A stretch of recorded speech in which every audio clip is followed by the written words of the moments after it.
poste dans un haras. C'est quoi ça? Et pourtant un CDI, mais pas une bonne politique humaine ni animale. Ah bah voilà, ok d'accord, ok, bah super. Moi j'ai démissionné aussi parce que pour ça, j'ai démissionné, alors le Covid n'était pas encore arrivé, je me suis mariée l'été et je suis rentrée du travail, et là, enfin je suis rentrée au travail, et là j'ai réalisé à quel point j'étais entourée de gens cons. Tous les lundis, putain on est lundi, tous les vendredis, ouais trop bien on est le week-end, toujours à 10h, c'est la pause café les copains, la pause café qui dure 1 heure, tous les jours de notre vie, c'était le même discours, le même cycle, le même truc. Je me suis dit, waouh! Et pourtant, je travaillais à la télé, donc quand même un truc un peu passionnant, un truc que tout le monde ne voit pas, il y avait des trucs à faire et tout ça. Et non, tout le monde, ce même circuit, ces mêmes personnes, ce même ras-le-bol de français à 2 balles, là. Et en plus, le pire, c'est qu'il n'y en avait qu'un seul d'élément perturbateur négatif qui arrivait à négativiser tout le monde.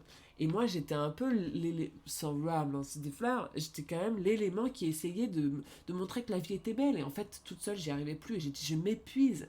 Je suis séchée d'essayer de dire, ouais, trop bien, on est lundi, on se retrouve enfin. Venez, on fait quoi cette semaine de stylé? On va bouffer mercredi au McDo. Trop bien. Bref, et je me suis épuisée à essayer de sauver l'ambiance, quoi. Un truc que j'adore faire pourtant. J'adore mettre l'ambiance. Surtout avec... Préparez-vous. Moi, je suis quelqu'un de très créative. Je passe ma vie à inventer. Je sais pas, une journée où j'écris pas déjà. Et en même temps, la création appelle la création, donc tout m'inspire. Comme je suis très heureuse en ce moment dans ma vie, tout est inspirant. J'ai niqué Mélanie avec du patoche. Je regrette de ne pas avoir eu assez confiance pour moi pour résister et rester. Non, j'ai démissionné parce que je suis laissée démolir par une chef qui m'aimait pas. Ah putain, je comprends trop. Je comprends trop. Je comprends trop. Je comprends trop.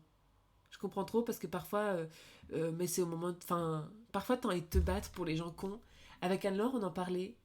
Des gens aigris, des gens nuls de ta vie que tu rencontres qui te niquent toute confiance en toi et t'as envie juste de te poser, t'as envie de dire vas-y viens on prend un café 2 minutes et on réalise que la vie c'est autre chose. Et ça me tue de ouf, ça me donne même des frissons dans les joues, les gens comme ça, les gens qui sont aigris, qui t'aiment pas pour rien, il y a quelque chose à percer, c'est tout. Après il y a des gens qu'on n'aime pas, c'est pas grave, on se détache de ces gens et puis on vit notre vie de chacun de notre côté, mais parfois il y a des gens qui sont de passage dans ta vie et qui sont juste là pour te faire chier. Et tu te dis putain mais la pauvreté de cette personne pour pouvoir te faire chier Moi, à je ce suis moment-là. quelqu'un Putain merde. de très créative. Je passe ma vie à inventer. Je sais pas, une journée où j'écris pas déjà. Et en même temps, la création appelle la création, donc tout m'inspire. Comme je suis très heureuse en ce moment dans ma vie, tout est inspirant. Calmate la chiquita. C'est pour toi celle-là. Moi je me souviens, on en a parlé tout à l'heure avec Anne-Laure. Anne-Laure elle racontait qu'elle devait inscrire ses enfants à l'école là et qu'elle est tombée sur une porte de prison insupportable là. Et moi c'était la même chose quand j'ai fait des analyses sanguines pour Marcel, quand j'étais enceinte de Marcel. La première chose qu'on me dit c'est... donc la meuf me regarde pas. Depuis combien de temps vous êtes enceinte? Je savais pas comment. Je sais pas. Je crois que je sais même pas comment on fait pour calculer depuis combien de temps on est enceinte. Depuis combien de temps vous êtes enceinte? Bah, je sais pas. La date de vos dernières règles? Bah, je sais pas, merde alors.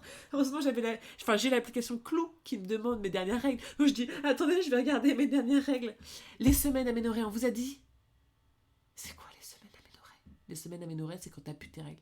C'est le nombre de semaines où t'as plus tes règles. Et je sais même plus. Je crois que c'est 15 jours après tes dernières règles. Je sais même pas ce que ça veut dire, ce bordel. Et elle te parle comme ça, la meuf, elle a 60 balais. Donc ses enfants, elle les a fait il y a bien longtemps. Son vagin, il ressemble plus du tout à rien. Qu'est-ce qu'elle vient me faire chier à savoir c'est quoi mes semaines aménorrhées? Et du coup, j'étais là, j'ai chialé. Je suis sortie en chialant, en me disant, je ne veux plus faire ça. Sortez-moi cet enfant de mon ventre. Laissez-moi tranquille. C'était horrible. C'était horrible. C'était horrible. Et je me suis dit, pourquoi cette dame m'a fait chier? Et je suis encore traumatisée, alors que c'était il y a 3 ans. Et je suis encore traumatisée de cette personne. Je me suis dit, pourquoi tu m'as fait chier alors que j'étais enceinte, épanouie, contente de l'annoncer pour une première fois à quelqu'un d'inconnu? Pourquoi tu m'as fait chier? C'était horrible. Et bref, on en rencontrera toujours des gens comme ça de toute façon. Des gens qui sont en plus beaucoup plus... Finalement, elle m'a marqué à vie, puisque je me souviens encore très bien d'elle, mais il y a des gens qui sont encore plus marquants, des gens qui vont te dire des phrases pour bien te niquer la gueule pendant 10 ans. Tiens, prends ça. Je sais comment ton cœur fonctionne, alors je peux le détruire en une phrase. Schlac. Je la dépose juste ici. Et ça, il faut faire avec. C'est tout. Pourquoi on parle de ça? Putain, mais philosophie là en IPP, j'ai vraiment fait un podcast de merde. Qui n'a pas démissionné ici? J'ai démissionné d'un CDI plein de sens, aide sociale, mais super mal payé, où ils abusaient avec la charge. J'ai quitté sans avoir aucune solution, avec la maison à payer, enfant de 2 ans. Mais attends, mais mettant mon énergie... Merde, je sais pas. Mon énergie dans une reconversion. Merci à la famille pour le soutien face à ce choix. Putain, trop bien, petit chat. J'ai été virée parce que je mets une mauvaise ambiance. Juste parce que je sais pas faire semblant. Et comme c'était une situation précaire, je faisais mon boulot et basta. Ah oui, pas les faux sourires. Ah oui, d'accord. Moi, je suis reine des faux sourires du copinage aussi. Donc merci de m'avoir viré. Putain, on n'aurait pas été amis, Ben.